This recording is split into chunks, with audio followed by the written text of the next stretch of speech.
Hello, everybody, and welcome to the Backseat Soccer Show. My name is Jack Tui. Joined with me is my fabulous co-host, Kyle Robinson. It's like waving like the. Is that where the audience is like clapping, like Yeah. cheering you in? David, could you add that? Yeah, David, play that soundbite. Right. Yeah. So we got a big show. No, we don't. It's like a normal size show. It's It's honestly a shorter show than a normal usual. show. But yeah, we're Moderate. talking a little bit today about Liverpool. They sort of showing some semblance of form back. New manager coming in. Basically, the title race, we're out of it, but we're going to get into that. Talking a little bit about Everton. Very successful staying up between their two back-to-back wins, securing their safety. Impressive work from the man himself, Sean Dyche. Yep. Tracksuit Dyche. New Dyche. Tracksuit Dyche. And we talk a little bit about the new voted on financial rules for salary caps, possibly being implemented by like 2026 is when they're gonna do the new when they crunch the numbers. It sounds like, but we're gonna get into that. But before we get into any of that, I don't really have anything to talk about in the intro. I don't know what I was gonna say actually. I don't know what you were gonna say. Well, what would you have said if you were me? I don't know. I got sunburn. Yeah, Bro's pretty red. Yeah. You also got cut. That's a turf burn. Yeah. Yeah. You play soccer? No. What turf were you on? It's classified. Classified by who? I don't know. Who classified I it? don't have. This isn't a good bit. Fine. All right, we'll try a different bit. So you're wearing a flannel? Yeah, it's not a bit. I am wearing a flannel. Dude, we got nothing. We got nothing. Oh man, we got nothing today. Oh, this is what are we gonna awful. do? Because I felt like I had something beforehand. Oh, dude, you gotta come up with what you had. The fans are gonna be so upset when I they think realize I we was don't just have gonna anything. talk about my sunburn, but then I realized like it's not very visible. Yeah, that went away quick for you. Yeah. Impressive. Good jeans. You're not I'm wearing not wearing jeans. jeans. But with the same shitty joke. Yeah. Look, sometimes you can't win them all. You can't win them. You really can't. Sometimes you just don't have an intro. And that's why we just go right into the show, I think. Yeah. David, cue us in. And also, can you edit that other thing? David, can you? Yeah, we have like a whole nother segment that we recorded last week, and you still haven't edited that together. We actually we recorded another segment like 8 months ago that you haven't edited together. So And both were your idea. and both were your idea. They were David. your idea, David. Okay, now David, cut the intro. All We're gonna right, go into yeah. the show.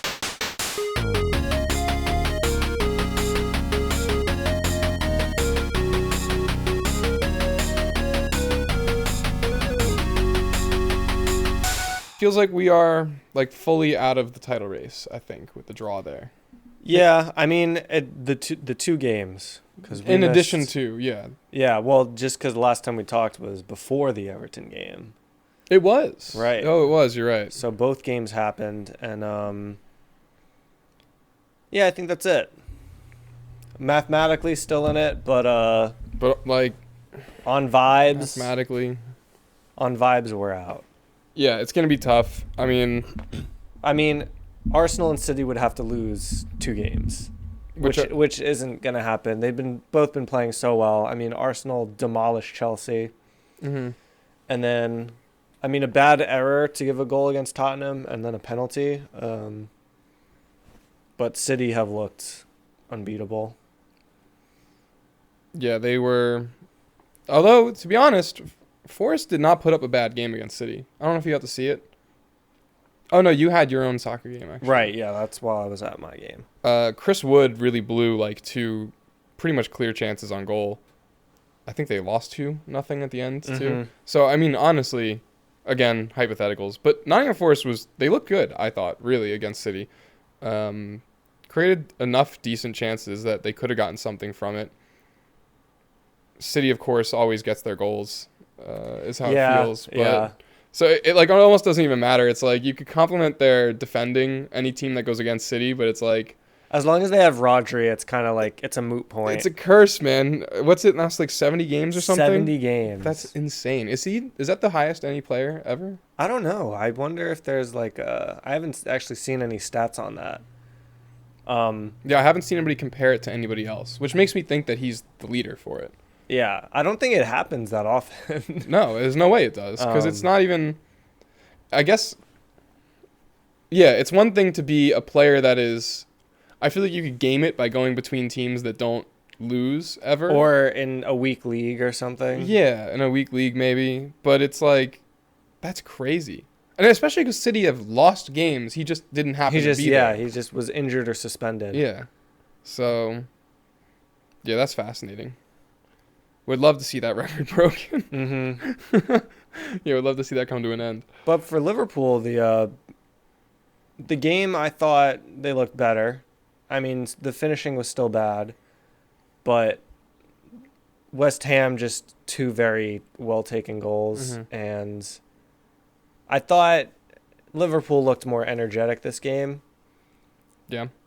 Of course, the big news is we have decided on a manager. Yeah, we have. Arne Slot. What do you think of him? I really don't know that much about him. We seem to be all in on Dutch players and coaches. I'm not sure how much I'm for that aspect. It's very, at first I was like, this is cool. We got some Dutch players. Now it's like literally everybody we're signing is like Dutch players. Now we got a Dutch coach. Yeah. We're always looking at. And look, our Dutch players haven't been the best players so far. Yeah, but I mean, I don't have anything against them. I think it's a weird. I feel like it's just mostly coincidence, really. But it's interesting how heavily in we're going into Dutch football for this. Mm-hmm. But yeah, I don't know. I'm like excited to see something different. In the sense that, like, I mean, I'm going to miss Klopp, obviously. Like, he's such a great character. Obviously, he's burnt out, which is apparent, very apparent when you watch him now. Mm-hmm. And obviously the reason why he's retiring or taking a break. But he's really the only manager I've known, you know? Yeah. So, like, I'm excited to see something new. Right. Just for the sake of it. I don't have any reason to be upset with Slot's appointment, you know? Mm-hmm. It seems like he's coming from Feyenoord, right? Is that how you pronounce it? Feyenoord, something. Whatever. They seem like they're playing well. I think the fans have spoken highly about Slot. Yeah, the fans love him. So he's bald. Yeah, for me, it's just nobody can replace Dad. Yeah. It's funny how easily identifiable the plastics are coming into this stage of the season where we've had a poor run of form, and I see comments all the time being like, time for Klopp to go.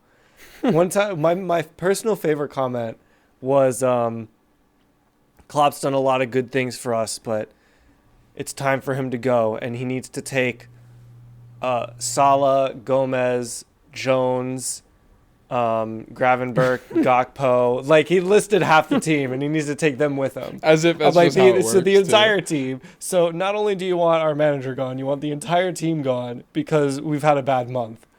I love the fact, too, it's like a lot of those players he's named, it's like could be completely different under a different manager, you know, too. I also like how Gakpo, two of them were homegrown. Two of them are homegrown. Like, there's no reason to get rid of Gomez and Jones, to be honest. Like, it's just like nobody's going to pay that much for them. It's so funny. And the absolute, like, the delusion of fans in general is hilarious until you meet someone in real life who thinks that way. Mm-hmm.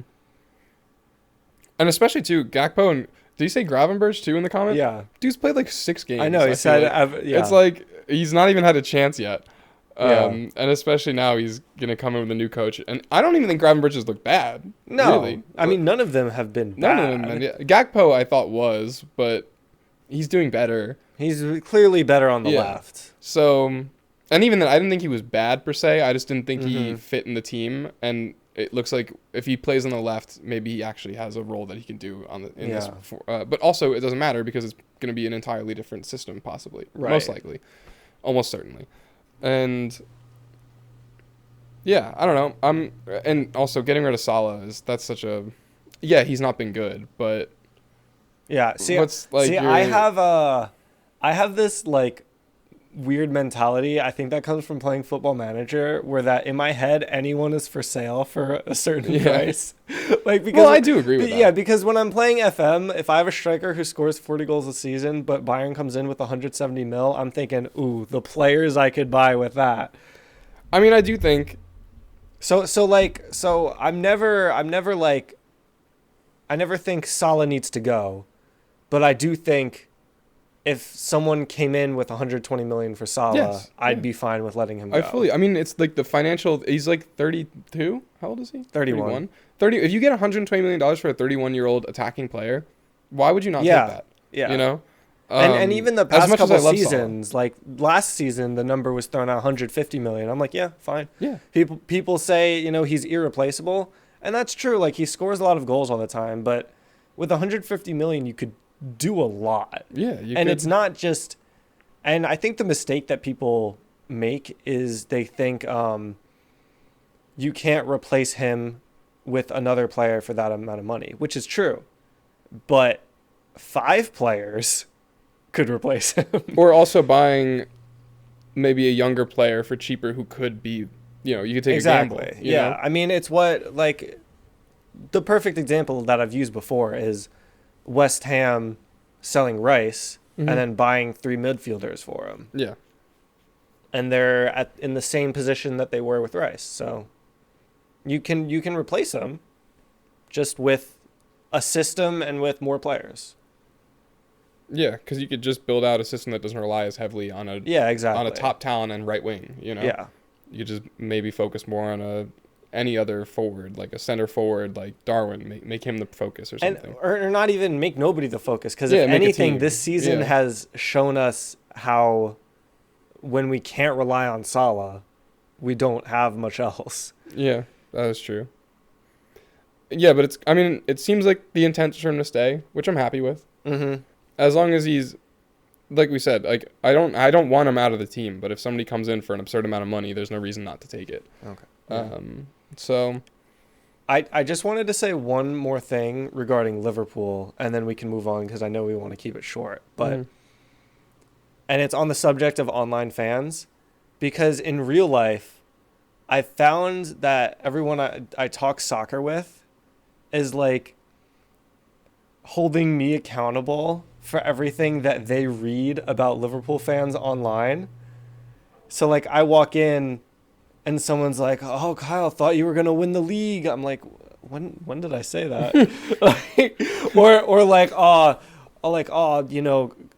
quadruples off. I thought you guys were going to win that. And they're so smug about it. And like on this show, I've talked about how stupid it is for people to call that a quadruple. Also, nobody watches this show. I know.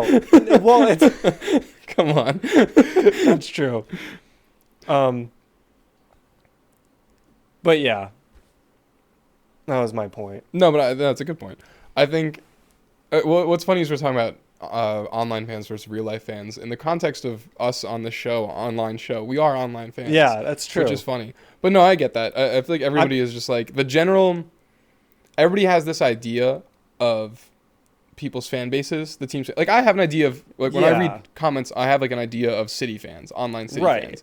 And I'll think when I meet a City fan in real life, I might think before I talk to them, yeah, you're probably like cool with the whole financial cheating thing, and you're smug about it, like you don't think they're not cheating, whatever.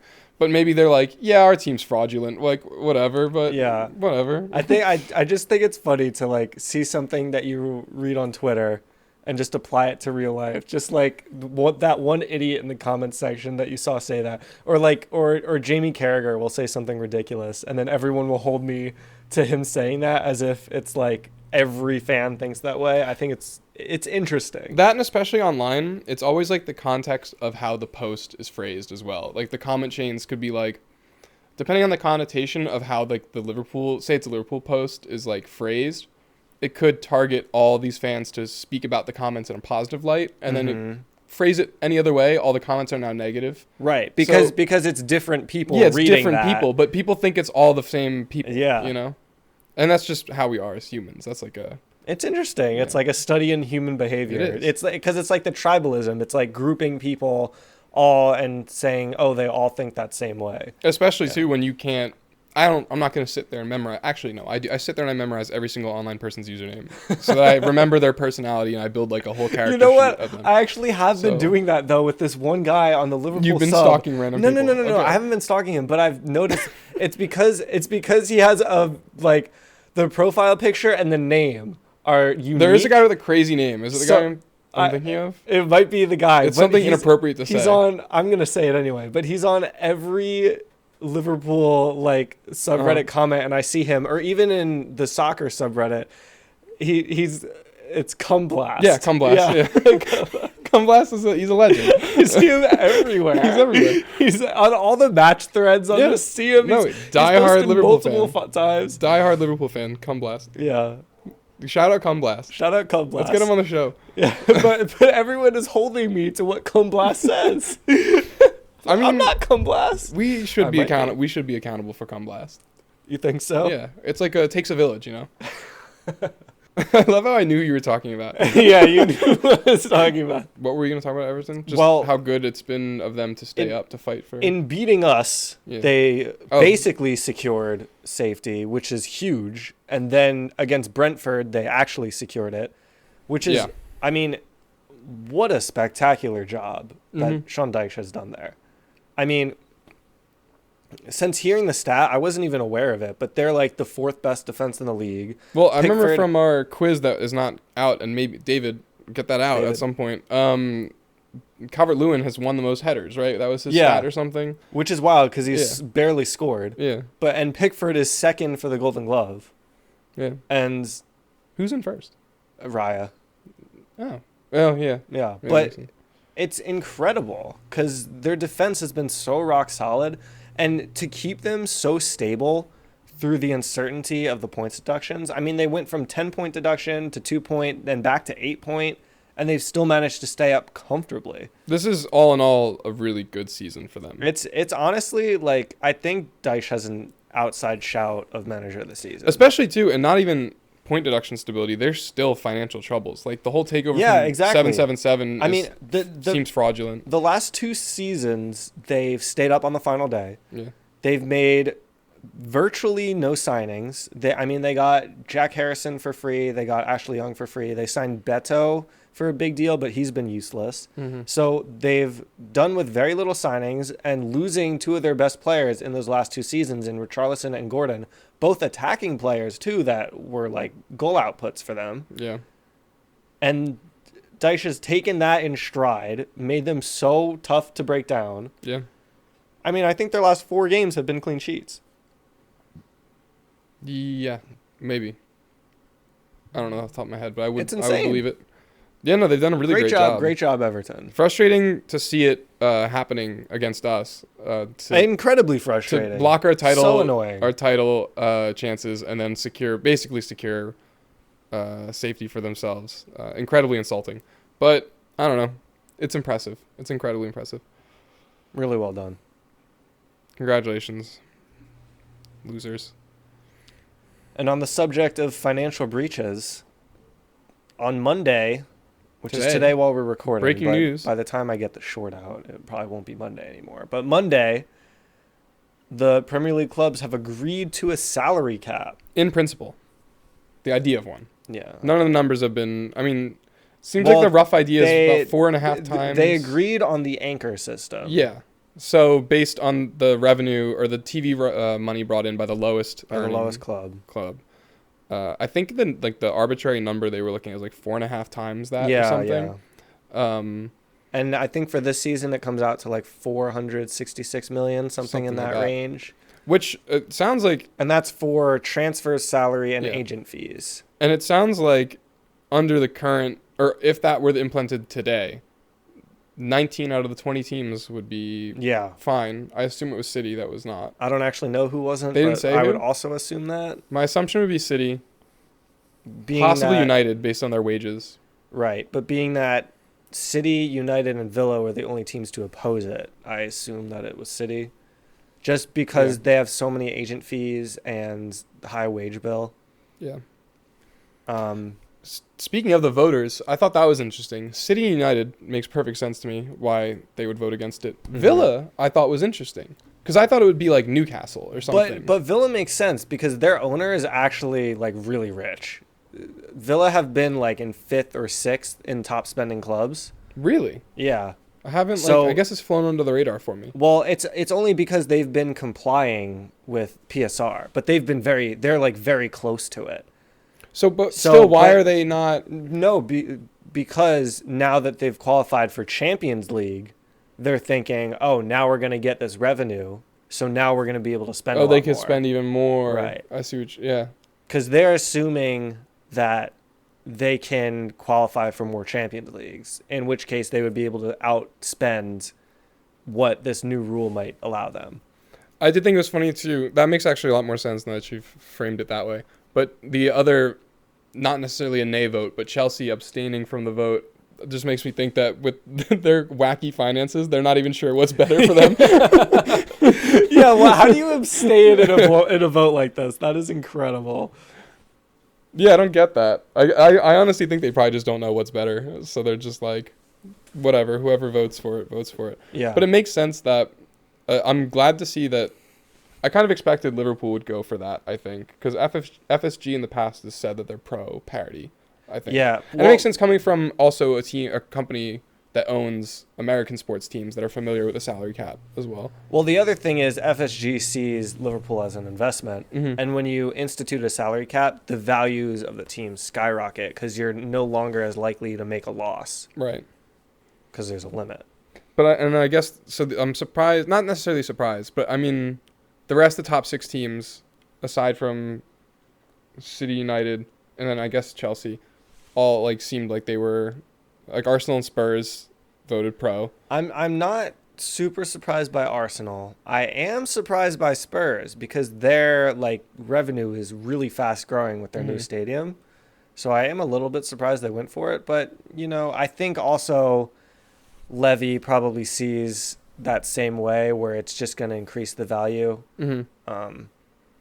And also it means that they can compete easier with City. I think Yeah. that's the biggest thing, obviously. I do think that's the biggest thing. I mean, that's the reason why everybody who's not a top 6 team is going to be pro for it. Because in the end, at the end of the day, It's going to allow them to compete. yeah, it's going to narrow the gap between the top and the bottom in terms of financial. But the other reason is you have a lot of owners like further down the table who have the capability to spend more, but they haven't because of the PSR revenue Yeah. rules. So like the owners have a lot of money, but the clubs don't make enough.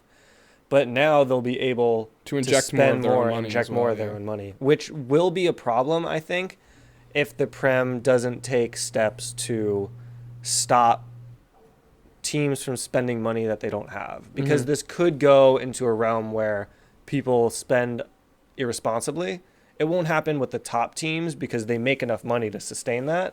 But with a low team that comes up and just tries to throw money at it, Yeah. we could see clubs going into administration if they don't properly safeguard against it.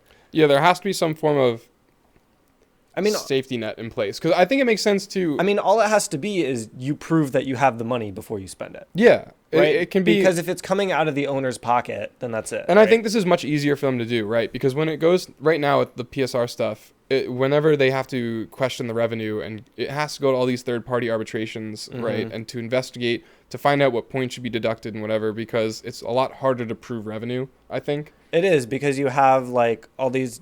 I mean, with City, the things that they're being charged for is like using other companies that are tied Right. to their parent company as like injecting fake revenue, and that's it's hard to trace. So Mhm. this way, you just have it's much easier to see how much they're spending because Yeah. they just have to record how much are you spending, like how much are you paying. Like anyone can access that information. Yeah. I think ultimately this is a positive for the I entire think it's league. a positive. The only negative that has been brought up is players possibly getting paid less, but that's only going to affect like players at City or that kind of thing. you Yeah, know? I see why this is an issue for some people, but I honestly don't think it's...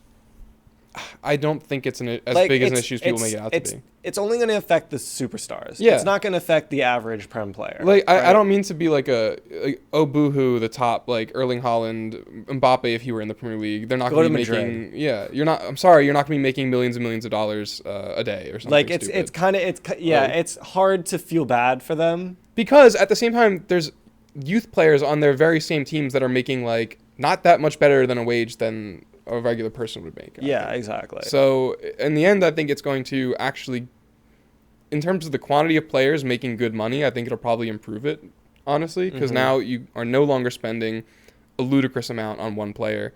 That money still has to go to the players, I think. And the clubs down below can now afford to hold on to players by paying them higher wages, right? Because before, if you had a club with lower revenue who wanted to go to a bigger club, you couldn't take that loss of a higher wage. But now you could take the loss of a higher wage as long as it's within the cap. Yeah. I think ultimately it'll help more so than hurt. I think the players that are going to lose out on money are going to be the top of the top, the ones who are making ridiculous wages, like Dyche with his goalie wages or something stupid. Sorry, you're not making those crazy wages anymore. But all those more average players, I think, are either going to not be affected by this, or we'll see a slight, I feel like the floor of payment is going to rise. Maybe just a tad. And I think the other argument that people have given is that it'll make the Prem fall behind in Europe, which I don't agree with, because you're tying it to the bottom club's TV revenue. That bottom club's TV revenue is way higher than most other leagues. Like, if we're talking about other teams this will affect the ability to compete with, you're only looking at like Bayern, Real Madrid, PSG. Yeah. And that's pretty much it. Because other than that, the other teams aren't making as much money as the Prem still, because they still have ridiculous TV deals. Because what's going to happen too is that the Prem already has the money from viewership. If this has its intended effect of making the league more competitive, it's just going to become more entertaining. Yeah, it's going to maintain its top spot in terms of entertainment value. And I think what you might see is less teams like City that are full of superstars, but I'm hoping that this will encourage more emphasis Balanced. on squad building. You can't go out and build a Real Madrid team of all superstars, a Man City team of all superstars. The emphasis is on buying the right players and now building out very competent squads, and I'm hoping that's what we're going to see more. And like you said, competing against Europe, most of the other leagues in Europe are salary capped in the sense that there isn't that much money in Serie A. Yeah. There isn't that much. I mean, the way the Bundesliga is structured with the fan ownership, there's not that much money going into it. La Liga and League One are the same thing. Not as much money aside from the top teams. So, yeah, it's just the superstar teams. And the other thing is obviously Europe is the goal for all Prem teams, right? Everyone wants to get to Europe. European nights are the best, but I'd rather, I'd sacrifice some European success overall from the Prem to have it be as competitive as it can be for 38 weeks. Yeah. I'm fine with, I mean, and English teams really don't even win the Champions League that often. Yeah. So it's kind of moot. So Real Madrid is just going to be better. But like you said, I don't think it'll happen that way anyway. Because I think, if this really works out and it gets to the point where and I think what people are really upset, I think that when you talk about salary cap and more parity, I think a lot of Europeans would look at the MLS and think, oh, we're just going to start getting the MLS now, which people like to dog on it for its quality. And it's obviously not the standard of the Prem. But if you also not, the quality of the MLS is not related to the salary cap. I know, but I think that's that's the parallel they're going to draw. I think if you don't really know about the MLS and you're just looking to bash Americans, which it's fun to do that if you're European. I get why you do it. I get why they do it. We like bashing Europeans. We like bashing Europeans. It's fun. I understand. But imagine, obviously that level of parity is not going to occur overnight for the Premier League. But imagine a day where City Burnley is always going to be a close, good game. City Luton is always going to be, obviously that's extremes, but even then teams like Wolves, Crystal Palace, Nottingham Forest, all could be top 4 contenders. More middle of the pack teams. And the other thing to bring up is the Prem wasn't always the leader. Like Hmm. Serie A in the 90s was Yeah. miles ahead of Oh the yeah. Prem for money, and people still watch the Prem. People still like enjoyed supporting their teams. So Likewise, people still watch Serie A now. You know, yeah, it's not like exactly. it's not like it's a ghost Yeah, league. it's not like people are just gonna stop watching their Yeah. team, right? Like, is it really gonna affect? I mean, I guess if you're a plastic loser, it'll affect. Yeah, it will affect them. Yeah. Speaking of the Serie A, because we brought it up, I think I saw in the responses to that question you posted. I think Gio asked if we were going to support a Serie A team. Yeah, so Gio asked us, are we going to start supporting a Serie A team next year? So I sort of already have a Serie A team in Roma, Mm-hmm. but here's the thing about Serie A. Nothing against the league. I love the league. It's super even. I love the teams in it. Great history. Um, the managers are always good. They have great up and coming talent. They play like even though they're known for defensive soccer, they play great attacking soccer too. Like recently, that's where a lot of the new ideas have been coming from. Mm-hmm. But the way they broadcast it in America, I was going to just say, where do you isn't watch good. it? I was going to It's say, where just do you not watch good. it? It's on Paramount Plus, and the commentators make me want to rip my ears out. Oh, do they use like the guys that usually do the U.S. national team commentators? No, they use some other guys, Oh. but they're equally as Yeah. stupid. I can't. I mean, I get like Gio can probably listen to the Italian commentary. Mm. I can't. Okay, I have to listen to these stupid people, and I can't take it. And also, it's just like I have the same issue with the Bundesliga. It's just the way they present it.